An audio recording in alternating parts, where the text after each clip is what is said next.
গেছি।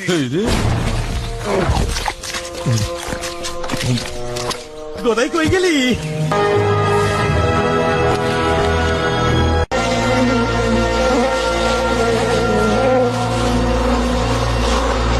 এখানে তো অনেক মৌমাছি। হ্যাঁ জানি, কিন্তু ও নিয়ে ভাবিস না, ওরা হুল ফোটাবে না।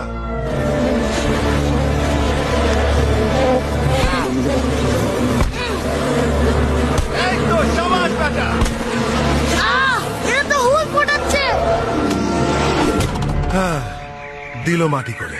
এটা আমি নিজেই করতে পারতাম, কিন্তু উঁচুতে উঠলে আমার মাথা ঘোরে। বালুর নাটক আবার শুরু হলো। তুই নিজের চরকায় তেল লাগা, চিন্তা করিস না, চালিয়ে যা। তুই আজও উপোস করে থাকবি রে। হত ছাড়া থামবি? ওরে হুল খেলে এ বাঁদর বাচ্চাটাও পালাবে। ও মোটেই বাঁদর না। ওটা কি? মানুষের বাচ্চা। মানুষের বাচ্চা? হ্যাঁ, মেলা ফ্যাচ ফ্যাচ করিস না, আমি কাজে ব্যস্ত আছি। কিরে, তোর কাজ ঠিকঠাক এগোচ্ছে তো? কি মামা, আরেক থেকে জিতেছে বলে মনে হচ্ছে। তোরা যাবি? ওটা মানুষের বাচ্চা। মানুষের? হ্যাঁ রে, মানুষের। ওটা বাঁদর নয়। মনো যা বলছি না, মানুষের বাচ্চা। এমনিতেই তুই একটা লুপ্ত প্রায় প্রাণী, জীবনের দিন কম হয়ে আসছে, আরো কম করতে চাস? তুই তো একেবারে ফাটিয়ে দিচ্ছিস গুরু। হুল ফুটিয়েই যাচ্ছে। আবার একটা বাঁদরের কপাল পুড়লো। গদাই, ওটা বাঁদর নয়। ওটা মানুষের বাচ্চা। মানুষের বাচ্চা? বলছি তো মানুষের বাচ্চা। তোকে নেবা হয়েছে? নিজের চোখে মুখ দেখেছিস? বন্ধ করতে তোরা কত নিবি? কিরে, খবরটা কি? দেখে তো সবকিছু বেশ ভালোই মনে হচ্ছে।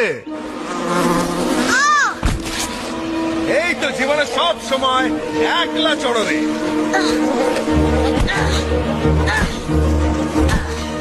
আর একটুখানি হয়ে যাবে, হয়েছে।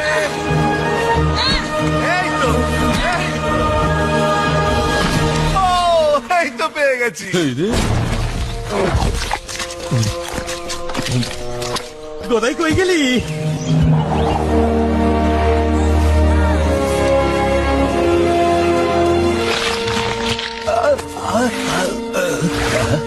কি আরাম লাগছে। চাটো না, চাটো, পুরো চাটো। তুমি বলেছিলে ওরা হুল ফোটায় না, তাহলে এইগুলোকে কি বলবে? এ বাবা, এগুলো কি করে হলো? ও, ওগুলো নিশ্চয়ই স্ত্রী মৌমাছি ছিল। নিচ থেকে ছেলে বলে মনে হচ্ছিল, মেয়েরাই হুল ফোটায়। একটুখানি মধু লাগিয়ে নে। মধু? সত্যি? হ্যাঁ, একটু মধু লাগা, একটুখানি চেটে নে, এক্ষুনি সেরে যাবে। ঠাম্মা দিম্মা টোটকা। আমি তো এমনি এমনি লাগাই। ধন্যবাদ। তাহলে হিসাব চুকে গেল। ওরে একটু দাঁড়া বাবু, তোর নামটা কি বলতো? আমাদের তো ভালো করে আলাপই হলো না। মোগলি। মোগলি? মোগলি একটা ফাটাফাটি নাম। দিব্যি খেয়ে বলতে পারি এরকম নাম আগে শুনিনি।